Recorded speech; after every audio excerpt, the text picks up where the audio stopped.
Yeah, just a sec. So, okay. So, thank you for joining. So, let's jump right into this. So, like today we have an interesting session. So, the agenda of the session is product recommendation. So, product recommendation is like a common topic which is mostly come as a template in the most of the e-commerce websites. So, e-commerce websites have like this like recommendations right out of the gate. So, for most of the brands, recommendations comes part as a template, like when they install the basic Shopify template, and it comes as a part of it, and then it's like sometimes it's customized, but most of the times it's left as it is. So in this webinar, basically we will be discussing like product purchase journey.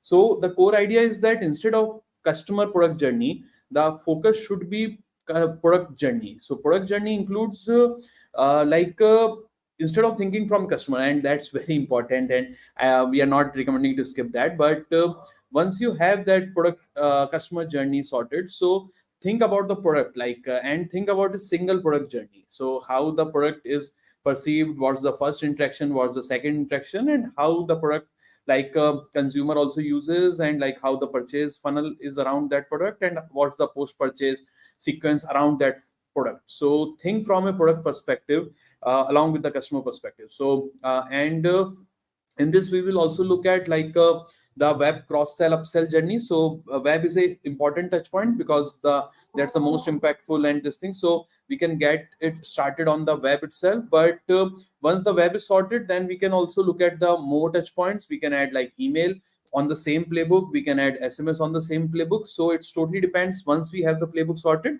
we can play around, like use the same kind of recommendation in other categories as well. And lastly, we will also look how to set up recommendations using Klaviyo feeds.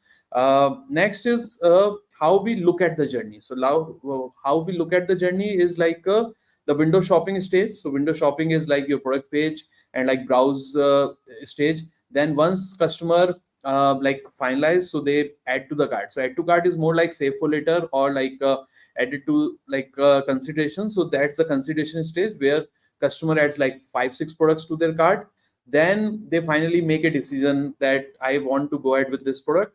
Then there is a like purchase, and then there is a post purchase, like after 30 days of purchase or something. So once the product has been delivered, so one is before that, and one without before delivery, and next is after delivery. So those are like broadly 5 stages we plan for every brand. And touch points is like on web, email, and SMS.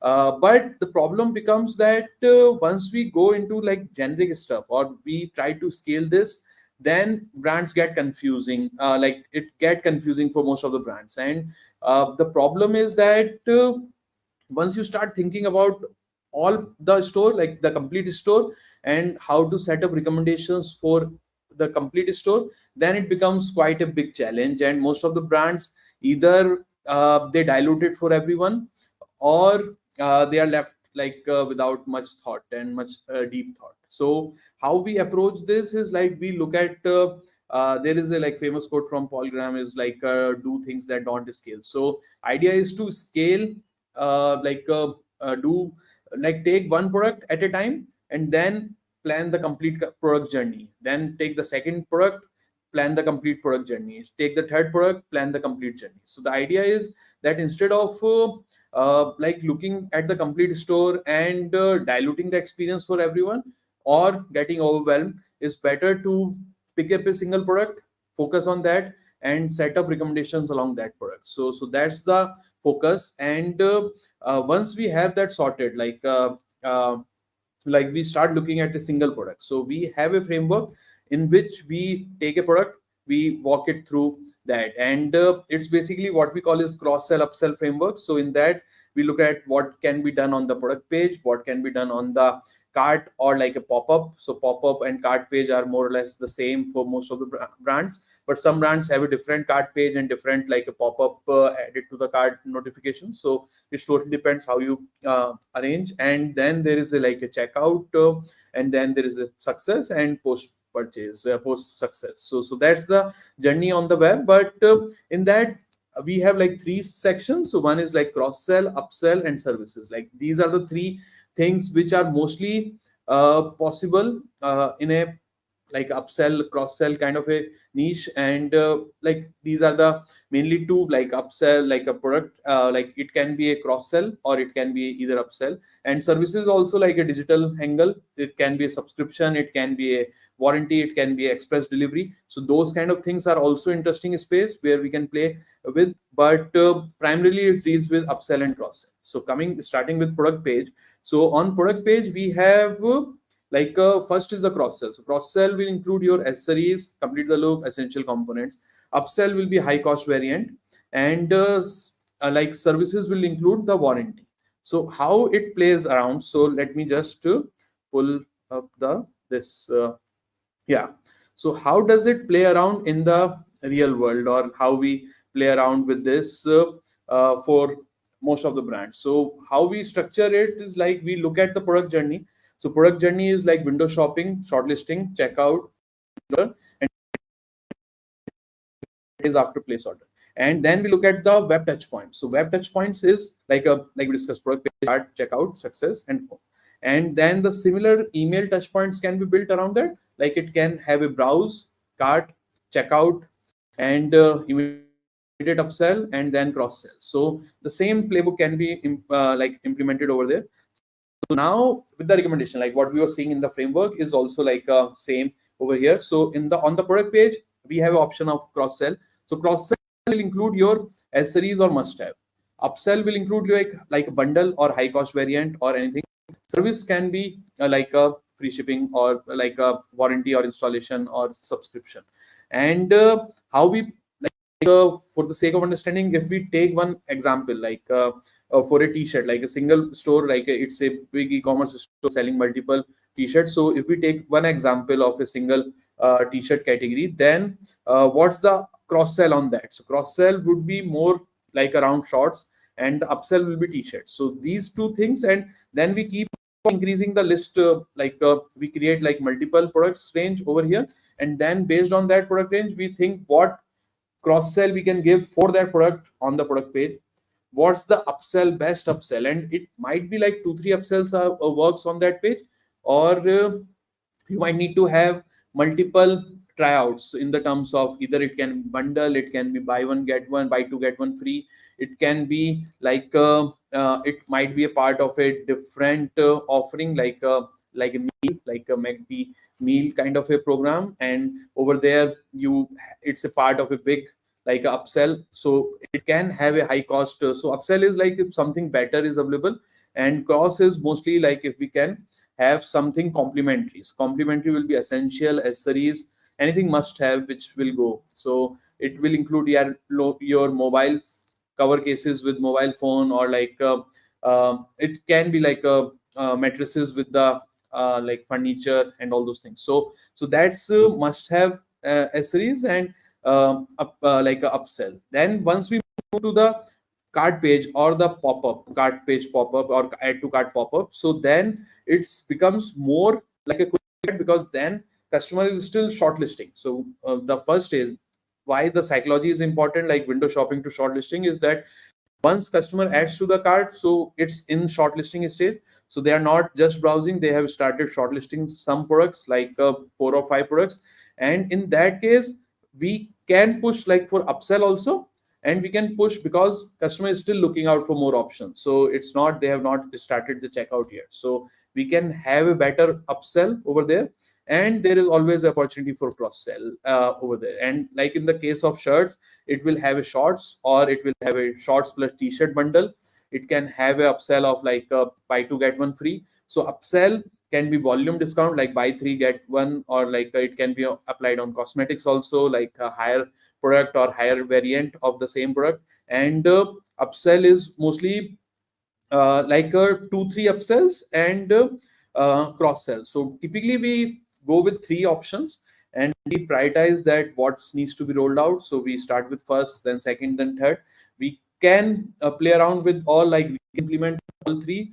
Anything more than 3 will clutter the experience, and it's quite sensitive, like cart and checkout specifically are quite sensitive. But even on the product page, like more than 3 different blocks is too overwhelming, like unless you are Amazon. But apart from like for most stores, 2 or 3 recommendations on a single page is more than, because it otherwise it will take away the focus from the product page or the product itself as well. So the focus is that think about a single option which can go well on the cart, and it can be like must have accessories or quick add or like impulse buying and checkout, because the customer has already finalized the product. So once we move to checkout, we will not do any like upsell is strictly no, because customer is finalized the product, they have already gone into the funnel. So we don't want to confuse them, we don't want them to like change their mind or like create confusion. So upsell is strictly no, same category or like a replacement product is we don't recommend, and we have seen multiple examples over there and like run multiple tests. But same upsell in cart is checkout is strictly off limits. Next is the cross sell. So at checkout stage, cross sell can work, but it will be mostly 20% of the total cost. So if someone has already like have $100 worth of products in their cart, so they can push it to like 120 or like 110, 120, 125, but not more than that. So cross sell should not be more than like a 50% higher cost. So it should be like a simple like a 20% upsell. And similarly, in that also, like on checkout, the bundles and all those things tend to be a little bit risky, but idea is to push more services, because customer can go for subscription, can go for express delivery or anything like that. So or can have a add-on on warranty or like installation services or any other services you offer, like white glove services or anything. So those can be pushed on the checkout. And idea is that we, like in our short like a t-shirt example, we can have like shorts at discount, other shorts or like some kind of accessories or like some kind of a quick add-on like impulse. Otherwise it will be more like subscriber save or early shipping, like or express delivery. So that's pretty much around the checkout page. Once checkout page is sorted and customer has placed an order, then the whole thing moves to the success page. And success page, like in funnels or like in pure like digital products, there can be like 3-4 upsells back to back, or 3-4 different success upsells. But typically for e-commerce is tend to have like one which typically tend to work, and people tend to leave like stay on the success page for long. Sometimes it's just for confirmation, sometimes there are multiple things going on the success page as well, we have not seen much success with multiple steps. Some success is there in the pharmacy or like in supplements industry, but not with the majority of the brands. And mostly over here, the idea is that it's a good space to introduce new products. So that's the interesting part, which is not there. Like in that product journey, you are just focusing, like if you look at the product page, cart page, checkout, so you are just sticking with the product. You are not trying to deviate much from the customer or the same product. Like it either it will be like something related to the product or something like a part of it, like in the same suit or same category or like same cross sell, like tightly coupled. New arrival or anything new or any cross category can be pushed on success page. Like success page can have a new launch, or there can be new introductory, or there can be something like you are building up and you want some customers to try it out like in a beta stage or anything. So those kind of things can also be pushed on the success page. And there is always like volume discount. So volume discount for this so over here, like on checkout we were not doing upsell. On success we can do upsell easily, because then the idea is that you can also have a upsell like cross sell, but upsell tend to works better on the success page. It depends from niche to niche. Like in this case, we can do like another t-shirt at 50% also, and we can do like shorts also at like higher discount. But it needs to come across as a deal. Like it should be something captivating or something like a high, like once in a lifetime kind of a deal.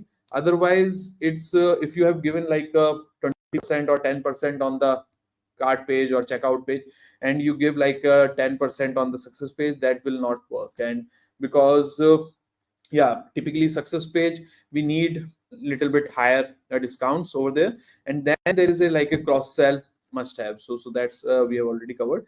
Next is like the once that is done, like once we have the cross sell, or like if 30 days passes, or 30 days is also like a very hot debated topic. So nothing against 30 days, but idea is that it depends on the product journey. So that's why the whole philosophy is around the product, that think about a single product, think about your bestseller product, and plan everything. So you don't need to go at 30, you can have it like at 27 days. If you are selling like your most bestseller is a supplement which is like a 15-day supplies, so have something on the like 16-day or like a 10-day asking for replenishment. So it doesn't have to be a 30-day. So but it was just the idea was that in the product journey, think from something which is after customers bought for it, like after customers use the product, like so that's the idea. So that's why how it's different little bit from success versus this. And over here one is the replenishment, which is applicable for some categories or some niches, not for everyone. But in health and supplements or like cosmetics, replenishment works. And it's a or grocery also, like or food and beverages. So replenishment is a good and it really performs really well. And if you can give out a deal or like add some discount to the replenishment, then it have a higher success. But plan it for a single product, like your best seller. And then cross sell is this the so the in that, like in cross sell, the confusion comes, or not confusion, but like the debate is around what should be the first, like the question comes, what should be the first this thing. So should you go for a upsell or should you go for a cross sell? So in post purchase, typically again with the accessories logic, that go for a cross sell first, because cross sell tend to have a more better chances of hitting, and it's basically complementing a purchase. But you can always also try out for a upsell, like you can always try for a upsell as well. And how it plays down in the, so in this, like we have two options, and how it plays on the website is typically homepage or my account section. So in my account section or homepage, you can have that kind of experience layer where based on your recent purchase, these are our recommendations. So it, you can have try from one product, and then it can be second recommendation can be added. Also over here, how it plays down in email, because that's the journey for the website of web touchpoint. But now because we closely work on email site as well and email marketing, so how we play and how we use the same playbook in our email marketing. So email marketing tend to have like a browse. So browse is typically for window shopper or like on the product page vendors. So it, because we sent out like 3 to 4 emails or like 3 minimum, so we have opportunity to try out like all 3 of them, but nothing in one go. Like the idea is that if someone, the first email typically tend to be more about upsell, because someone is looking at something, so idea is to give out more options. Then we move to cross sell, like complementary or must have. And then we move to services sometimes we don't push that much, and we go for bestseller or those things. But that's how we put play recommendation in the browse abandonment. Similarly in cart, the idea is to like give more options. So it tend to be the early, the first one, and then it goes on the cross sell and this thing. But the whole thing is about the intention that customer is shortlisting. During shortlisting, we can push like multiple categories. And similarly it works on the checkout as well, but checkout is less about upsell and more about like cross sell. And in automations, it's tend to be hard sell, like it's not just recommendation. The scope of this webinar is more about recommendation, but in checkout on even cart, it's more hard sell around that what you have is good, and more about the trust, more about the USP, more about the policies, more about customer care. Like those things matter than the product recommendation, especially in checkout. Like cart, we can play around with the recommendation, but checkout, typically for first 2 emails or like first 2 reminders, we don't touch recommendations, because the focus is that we should not confuse the user. If there is a very good upsell or like a cross sell, then we can include in the checkout abandonment, but typically it's tend to have a high this thing high like a hard sell around the same product, and more on the trust and less on the recommendation side of things. Once the success, so success once someone places an order, so on the success page they will definitely see the offer, but you can complement that using a upsell like a flow, which will be little bit, because the on the website it tend to have like a 15-minute timer on the success page. So success page implementation is done mostly like with the timed kind of a interaction, but for upsell it typically tend to have more like you can play around within 5 days. So it doesn't needs to be just that you send after 1 hour and then you create like high pressure within like 6 hours. Every after 6 hours you are sending out email, but it can be around that you start this like you start with what I'm like so on the same day of the order delivery placed, but before the delivery happens. So upsell window is typically immediate upsell is just before the delivery, because then we don't want to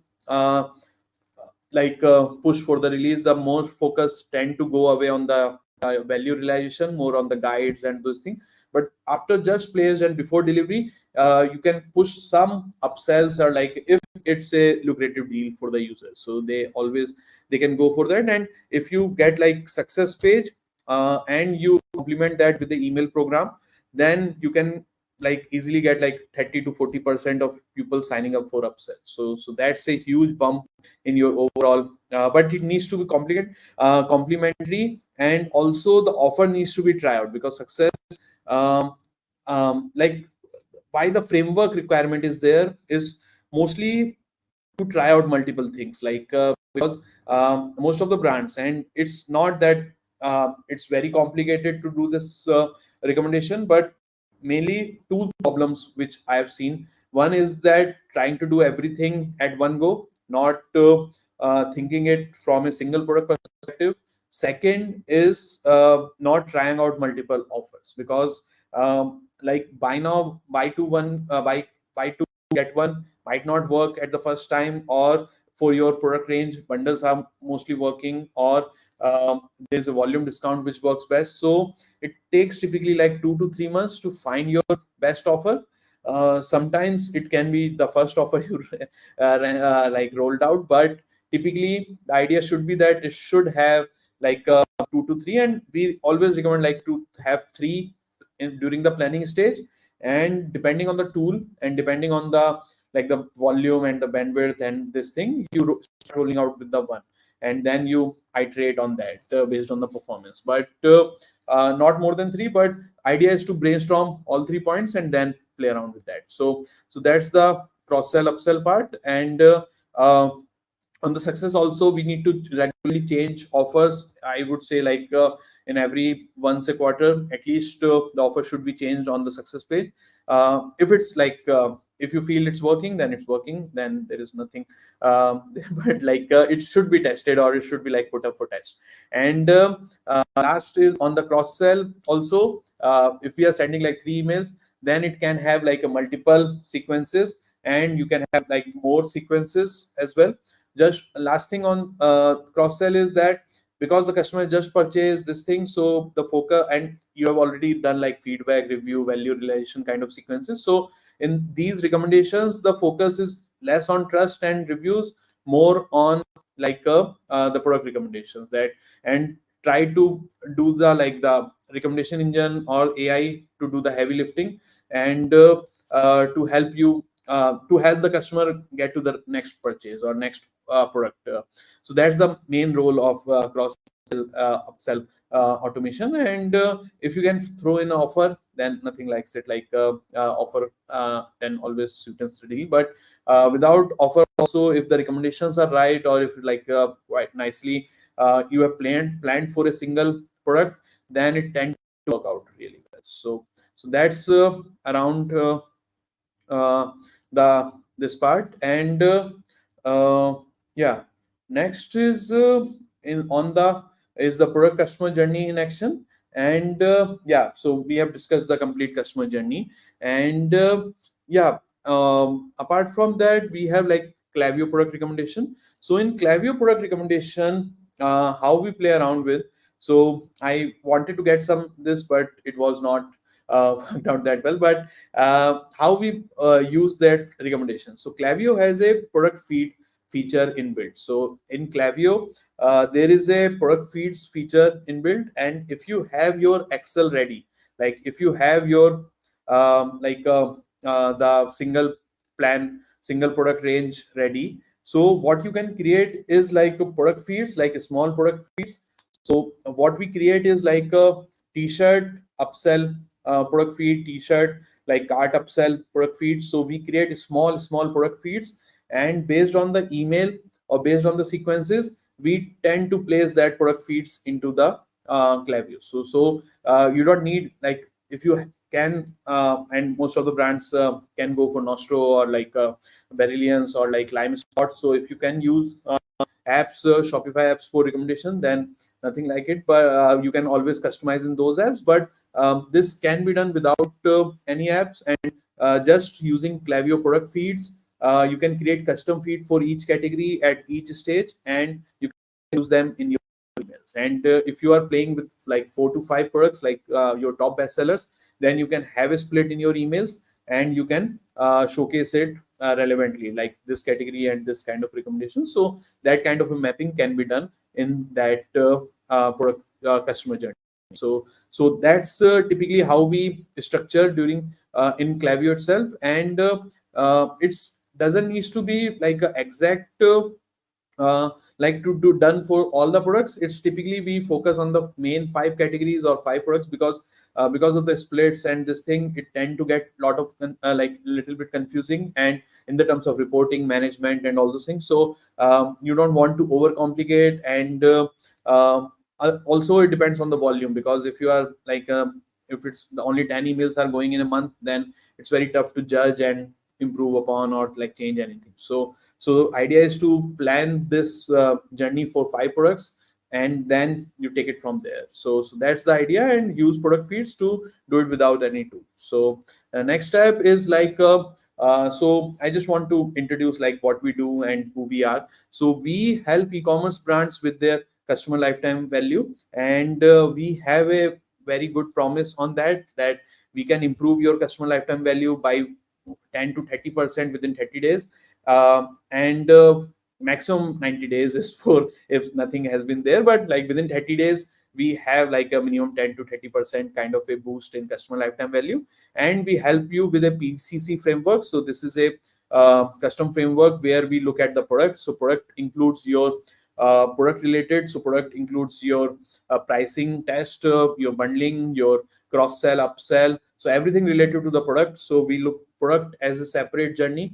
Second is your customer. So customer includes your all the programs which complements the lifetime value. So it can be a subscription program, it can be a loyalty program, it can be like a, so it's basically what's your plan for the customer in the terms of customer journey. And you look at from a customer perspective that for the first time buyer what we have, and what for the repeat buyer what we are offering, what the for the how we engage the VIP, how we engage the lapsed audience. So you create the whole messaging in the customer part of the framework. And C is the last C is the communication. So PCC is product customer communication. So communication, we look at the channel like the web touch point, email touch point, SMS touch point, WhatsApp.